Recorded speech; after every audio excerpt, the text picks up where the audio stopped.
30 éve talajmikrobiológus vagyok, 30 éve foglalkozom azotobakterrel, 50 éve rizóbiummal. Nagyon szeretem őket. Ezt a terméket kérték, hogy nézegessem többször, mivel hogy most már nyugdíjban vagyok. Jövök és nézem Petrova Vezbe ezt a gyártmányt, és erről szeretnék néhány szót, úgyhogy ne utáljátok. 30-50 rokov sa zaoberá s týmito baktériami a sleduje výskum. Minden egy köbkilométer levegőben, tehát egy köbkilométer, a Magyar Meteorológiai Intézet számította ki a kérésemre, 70 000 tonna nitrogén leveg fent. V každom kubickom kilometri Maďarský meteorologický ústav vypočítali, že 70 000 tonna. Dusíka je v jednom kubicku. És ezekről szeretnék most mesélni. Chcel by som vám teraz vyprávať o tých baktériách, ktorí vedia zafixovať do pôdy dusík.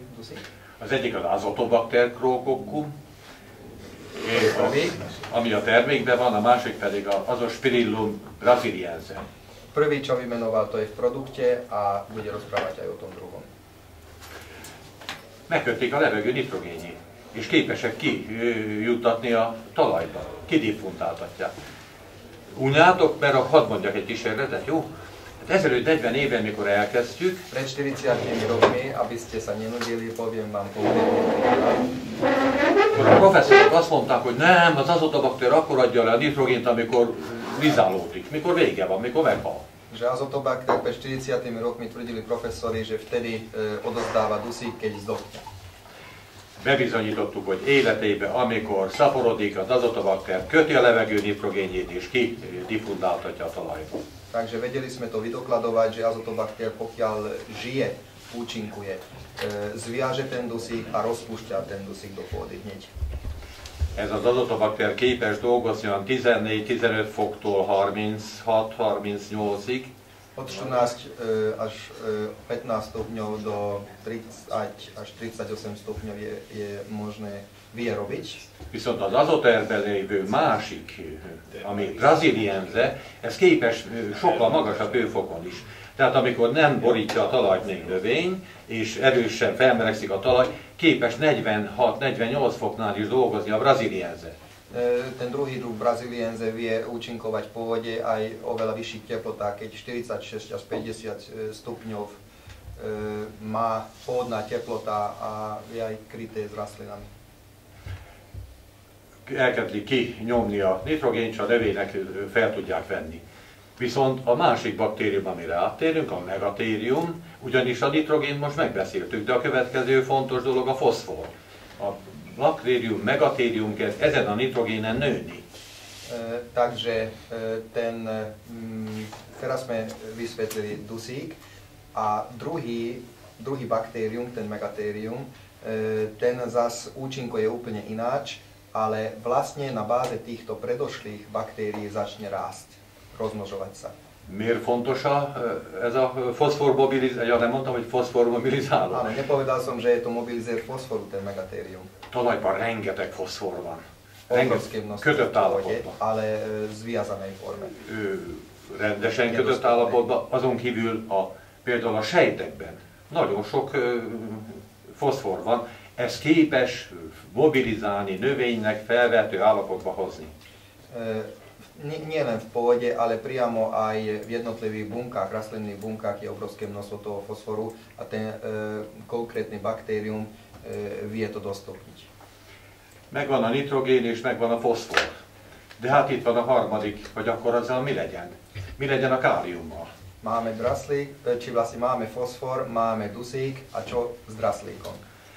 Káliumot nagyon sokat tudunk visszanyerni, ha a zöldet a szántóföldön hagyjuk és visszaadjuk a talajnak. Obrovské množstvo vieme získať späť, keď zostávajú tie zvyšky, zelené zvyšky, tie rastliny na pôde a vrátime to do pôdy. Hogy is megy ez a mechanizmus?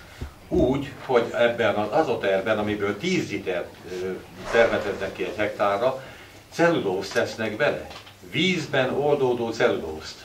ako to funguje fakticky? Tak, že z toho azotéru, z ktorého používate 10 litrov na hektár, dávajú vodorozpustný cellulóz.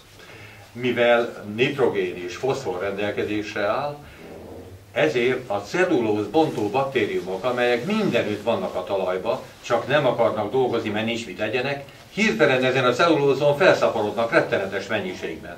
Takže to, čo sme vyaplikovali, ktoré pomôžu nám pri získaní dusíka a fosforu, s tým celulózom, čo je tam zahrnené, vlastne to je tá výživná látka pre tých baktérií, ktorých je obrovské množstvo v tej pôde, ale jednoducho nemajú čo jesť. Takto sa vedia rozmnožiť a začínajú nám robiť v pôde.